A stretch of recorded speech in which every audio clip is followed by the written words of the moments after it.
প্রশাসনের কিচ্ছু না, হেলথের কিচ্ছু না। আজকে তো সেই আমাদের বিধায়ক যে হেলথ মিনিস্টার, উনি ঘটনাটা আজকে যেভাবে বুঝায় কইল, কালকে যদি সন্ধ্যা রাত্রে আইতো তাহলে মিডিয়াগুলিও আমাদের সঙ্গে কালকে কষ্ট করছে। জিজ্ঞেস করেন এখানে মিডিয়ারা বসে আছে, আমি ভুল কইছি না সত্যি কইছি? আমাদের কি কোনো দাম নাই? ভোটের সময় আমাদের দাম, আনলে আমাদের কোনো দাম নাই, দাম হইতে পারে না, আমরা মানুষ না। এটাই কি বাস্তব? ঠিক আছে। নমস্কার। আমরা বসবাস করি একদম হার্ট অফ দ্য সিটি। এখন যদি মানে এগুলো তো মানে না জানার কথা নয়। সোশ্যাল মিডিয়া সবাই অ্যান্ড্রয়েড মোবাইল রয়েছে, আমরা টিভি দেখছি, আমরা খবরের কাগজ পড়ছি। তারপরেও যদি তোমার ক্লাবগুলোকে দায়িত্ব দেওয়া হয়েছে, তারপরেও যদি আমাদের অ্যাওয়ারনেস ক্যাম্পেইন ঘাটতি থাকে, যদি কেউ অভিযোগ করে, আমার মনে হয় না সেটা ঠিক। যাই হোক, একটা মিসকনসেপশন ছিল। আমরা আলোচনার মাধ্যমে মিসকনসেপশনটা আমরা তাদের মন থেকে আমরা দূরে ঠেলে দিতে পেরেছি এবং সহযোগিতার হাত বাড়িয়েছে।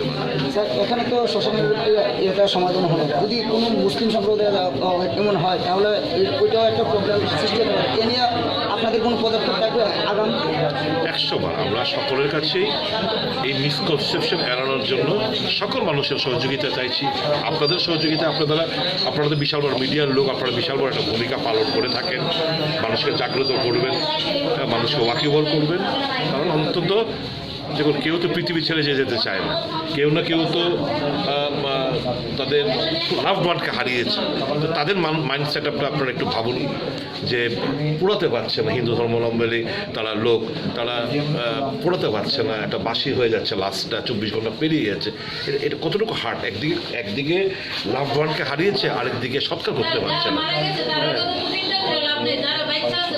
তাদের কথাই বলছি। এটা এটা এটা এটা যে কোনো মানুষ কি কথা কইছে তখন তার বইয়ে তো প্রশ্ন করলো না গেলে কিছু প্রতিক্রিয়া আলোচনা হয়েছে, এখন বিস্তৃত আলোচনা হয়েছে, এটা পরিষ্কার হয়ে যাবে। বডি কি চলে এসছে না পরে আসছে? কালকে প্রশাসন থেকে কেউ আসলো না কেন? প্রশাসন আসেনি কিভাবে? মানে ওরা তো অভিযোগ অভিযোগ অনেক কিছু থাকতে পারে। প্রশাসন এসেছিল, প্রশাসন না হলে কি করে এত জনপ্রতিনিধিদের সাথে রাত্রে পর্যন্ত কথা হচ্ছে? আমি কি ঘরে ঘরে প্রশাসনের সিস্টেমে কথা বলবো? ঠিক আছে, কথা বলার ব্যাপার নয়। প্রশাসনের মতোই সারাদিন সারা রাত্রে কথা হয়েছে। স্যার, একটি মহল থেকে প্রশ্ন উঠেছে, রামনগরের আন্দোলনে যখন প্রশাসন কোট আনকোট নত হয়েছে, যার জন্য মৃতদেহ সংক্রমণের কারণ নেই, এতে করে এলাকাবাসীর তরফেও কোনো ধরনের প্রতিরোধ করার কোনো বিষয় এখানে নেই। সার্বিকভাবে তারা বুঝেছে। এক দুইজন এখনও চিন্তিত, আমার মনে হয় এরকম মানে এটা সম্পূর্ণ হলেই তারা বুঝতে পারবে যে তারা নিরাপদ। আপনারা কি প্রশাসনের ঊর্ধ্বতন কর্তৃপক্ষের সঙ্গে কথা হয়েছে যে কতক্ষণ হতে পারে? মোটামুটি এটা তো এই এসডিএম সাহেব এসছেন, কিছুক্ষণের মধ্যেই হয়তো তারা আসবেন, আসলে পরে কাজ সম্পন্ন হবে। করার লড়াই একটা ভুল বার্তা ছিল, একটা মিসকনসেপশন ছিল, সেটাকে আমরা দূর করতে পেরেছি।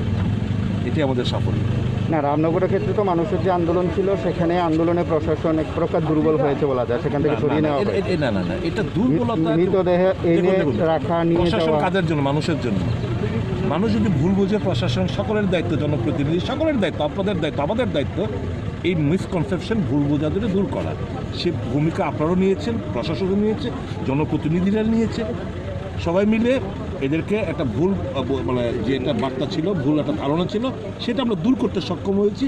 কাজেই আমরা আমাদের দায়িত্ব পালন করছি। স্যার, আপনার কি মনে হয় যে প্রশাসনের তরফে মানুষকে সচেতন করার ক্ষেত্রে কিছু দুর্বলতা ছিল বলে এই ধরনের? প্রশাসন তো মানুষকে নিয়ে, প্রশাসন আপনাদের নিয়ে, প্রশাসন আমাদেরকে নিয়ে। আমরা যদি যার রেসপন্সিবিলিটি যদি আমরা পালন করি, শহরের মধ্যে এর থেকে আর কি প্রচার করবে? টিভি দেখতে পাচ্ছে, সবার ঘরে কেবল লাইন, সোশ্যাল মিডিয়া, সবাই অ্যান্ড্রয়েড মোবাইল, খবরের কাগজ পড়ছে, আলোচনা হচ্ছে, দোকানে আলোচনা হয়। এর থেকে আর কি বেশি প্রশাসন জাগ্রত করতে পারে? স্যার, আপনি কি মনে করছেন তাদেরকে মিসগাইড করা হচ্ছে কোনো একটা? দেখুন, সবাই বাঁচতে চায়। একটা ভুল ধারণা যে ধোয়ার থেকে হয়তো বা সঘন হতেই পারে, এই মিসকনসেপশন থাকতেই পারে। আমরা তো কেউই পণ্ডিত নই, এরা তো এদের কথা কি বলবো, এরা খেটে খাওয়া মানুষ। তাদের মধ্যে একটা ভুল ধারণা ছিল, আলোচনা ক্রমে ভুল ধারণাটা আমরা দূর করতে পেরেছি।